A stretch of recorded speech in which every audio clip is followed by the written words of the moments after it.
In 1970, Oldsmobile did something that nobody expected. They took a big, heavy luxury car called the Toronado and dropped in an engine so powerful that it would go on to produce more torque than any American passenger car engine ever made. 475 pound-feet of torque. That's not a typo. And that number would define an era, terrify a generation of competitors, and ultimately help bring about the end of the muscle car as America knew it.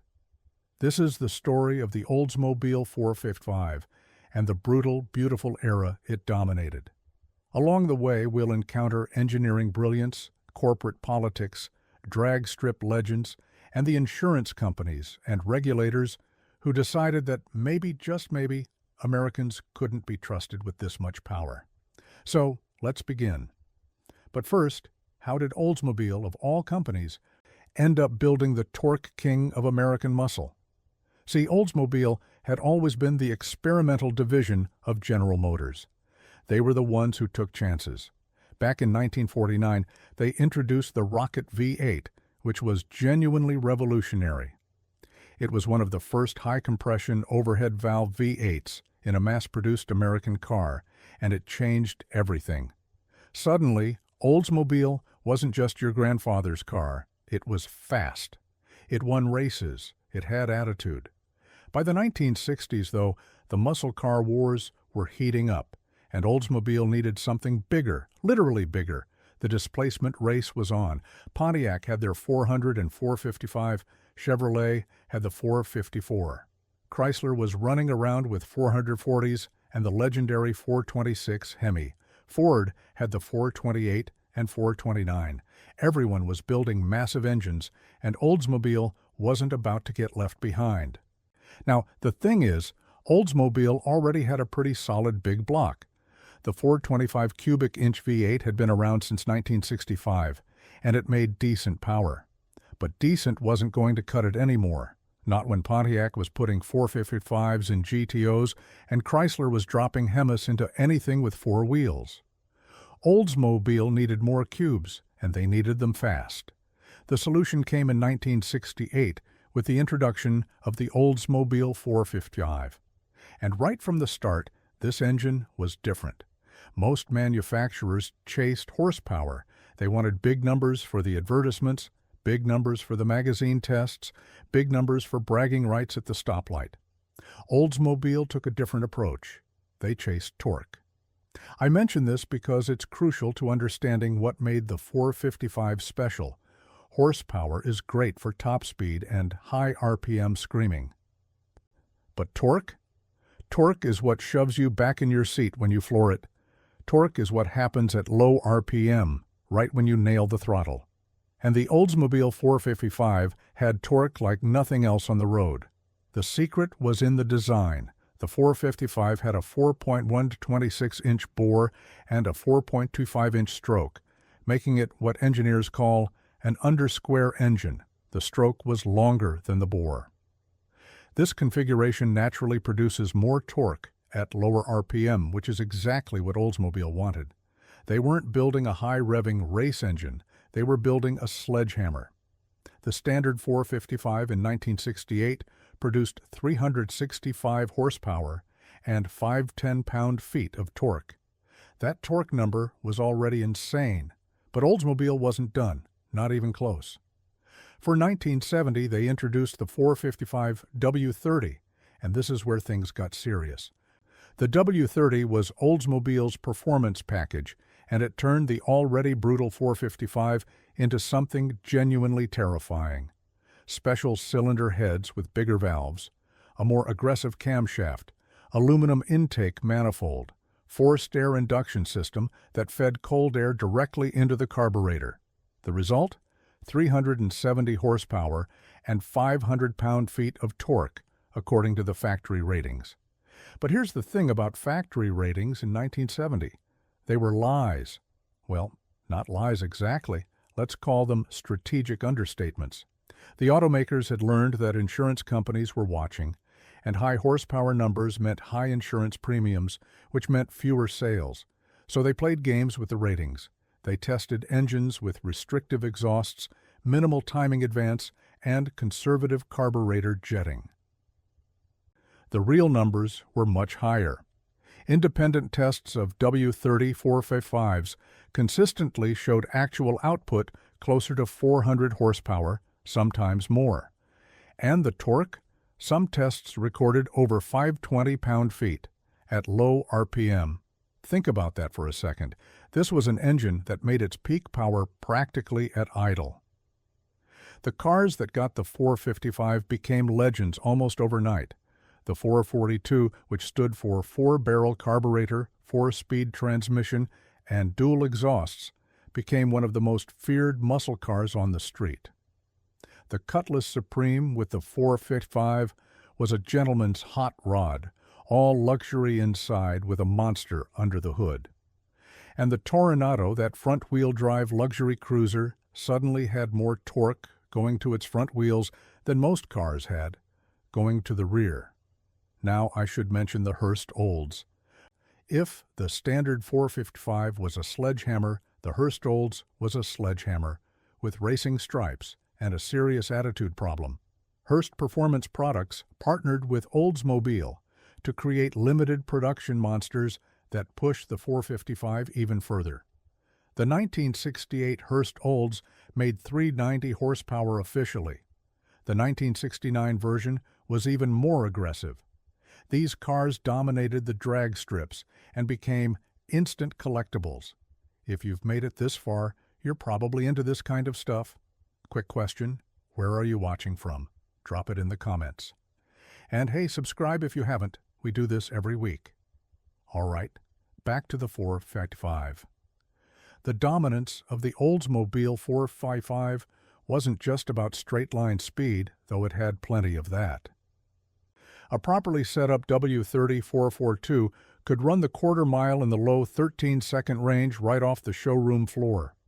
Some of the magazine test cars dipped into the 12s, but what really set the 455 apart was how it delivered that power.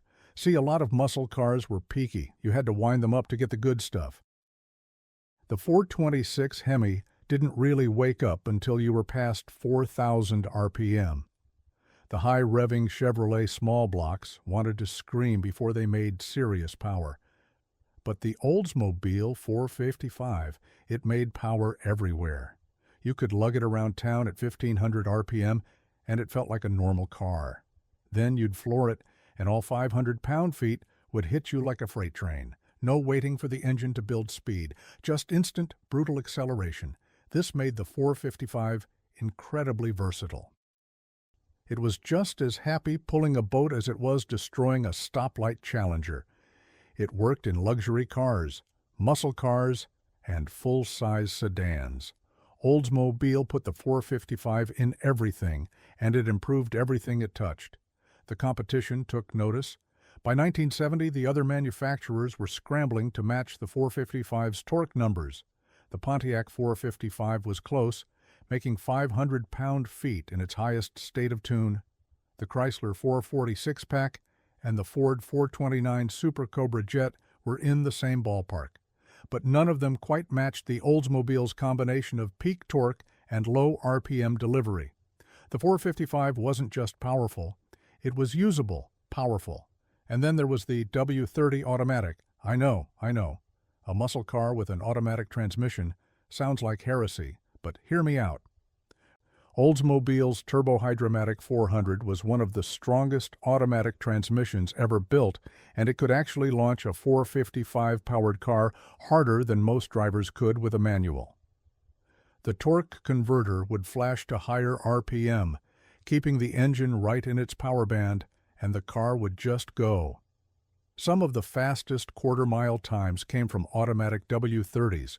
It was almost unfair. The drag racers figured this out quickly. The Oldsmobile 455 became a popular choice for bracket racing and heads-up competition. Its massive displacement and low-end torque made it easy to tune for consistent elapsed times. And when you started adding performance parts, the 455 responded beautifully. Aftermarket cylinder heads, bigger carburetors, performance camshafts, And headers could push the 455 well over 500 horsepower while maintaining that sledgehammer, low-end character. But the same qualities that made the 455 dominant were also making people nervous. Insurance companies were watching muscle car accident statistics, and they didn't like what they saw. Young drivers were buying these cars, insurance claims were skyrocketing, and the underwriters decided something had to change. Premiums on muscle cars started climbing dramatically. A young driver trying to insure a W30 442 might pay more for insurance than for the car payment. Sales started to suffer, and it wasn't just insurance. The federal government was getting involved too. The Clean Air Act of 1970 established new emissions standards that would take effect throughout the decade. Safety regulations were tightening. There were rumblings about fuel economy requirements. The muscle car, in its purest form, was living on borrowed time. Oldsmobile saw the writing on the wall. For 1971, they made a change that seemed minor but was actually massive. They reduced the compression ratio of the 455 from 10.25.1 to 8.5.1. This was necessary to allow the engine to run on the new unleaded gasoline that the government was pushing, which was required for the catalytic converters that would soon be mandatory. But lower compression meant less power. The 1971 455 made 340 horsepower, down from 365, and worse, GM switched to a new net horsepower rating system that year, which measured power with all accessories installed. The numbers on paper dropped dramatically, even though the actual engine output hadn't changed that much. The W30 suffered too. The 1971 W30 was rated at 350 horsepower net, which sounds pathetic compared to the old gross ratings. But in reality, it was still a fast car. The problem was perception. When consumers saw that the new 455 made 100 horsepower less than the old one on paper, they thought the engine had been neutered. It hadn't, not entirely, but the damage to the muscle car image was done. Every year after that brought more compromises. Compression ratios dropped further. Camshafts became milder to reduce emissions. Exhaust systems got more restrictive. The 455 was still a torque monster, still making over 400 pound-feet in most applications. But the glory days were fading fast. By 1976, the Oldsmobile 455 was gone from passenger cars entirely. It hung on a bit longer in trucks and commercial applications, but the engine that had once defined American muscle was retired. The final 455-powered Cutlass and 442 models had maybe 190 horsepower, a far cry from the 400-plus that the W30 had delivered just a few years earlier. The decline wasn't Oldsmobile's fault, not really. They were playing by rules that had changed completely. The muscle car era ended, not because the manufacturers ran out of ideas, but because society decided that raw, unfiltered power wasn't worth the costs.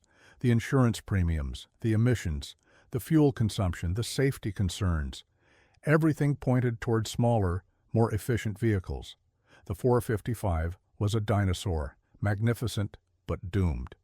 And what of the 455s that survived? Well, here's where the story gets interesting.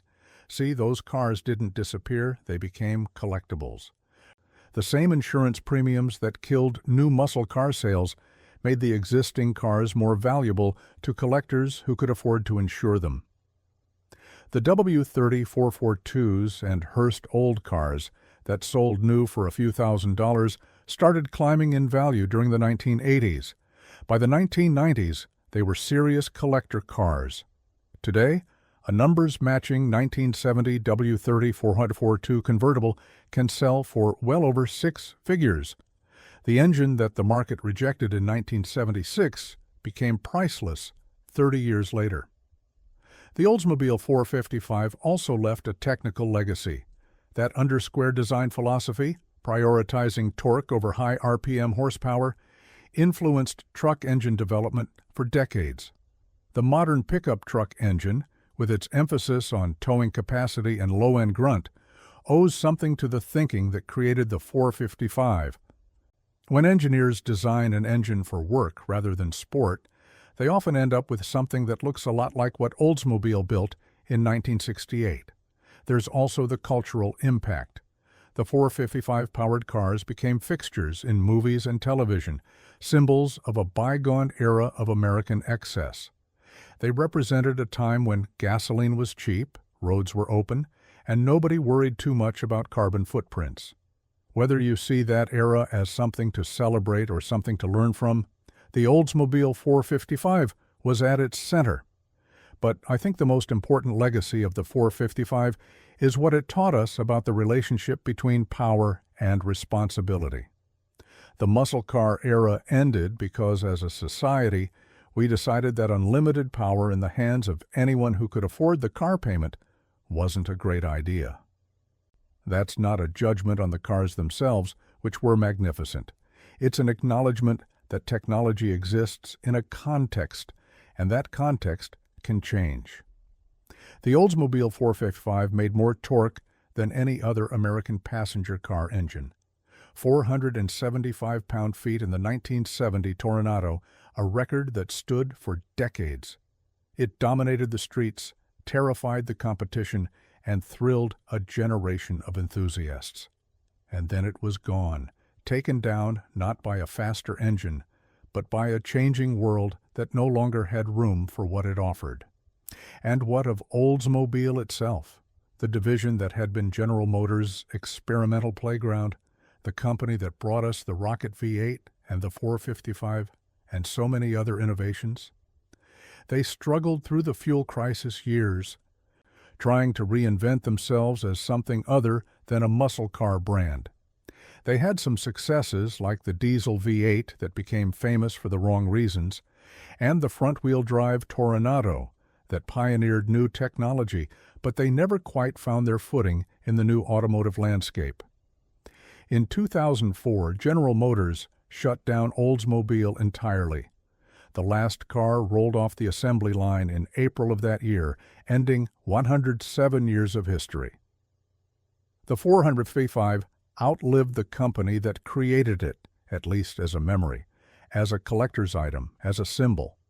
When people talk about the golden age of American muscle, they're talking about engines like the 455. When they talk about raw, unfiltered power, about the days when a car could shove you back in your seat with sheer mechanical force, they're talking about what that engine delivered. 475 pound-feet of torque, more than any other. A record built not to be broken, but to be remembered. And that is the story of the Oldsmobile 455. Subscribe if you want more, and let me know in the comments, did you ever ride in one of these? Or is it on your bucket list? Take care, and I'll see you in the next one.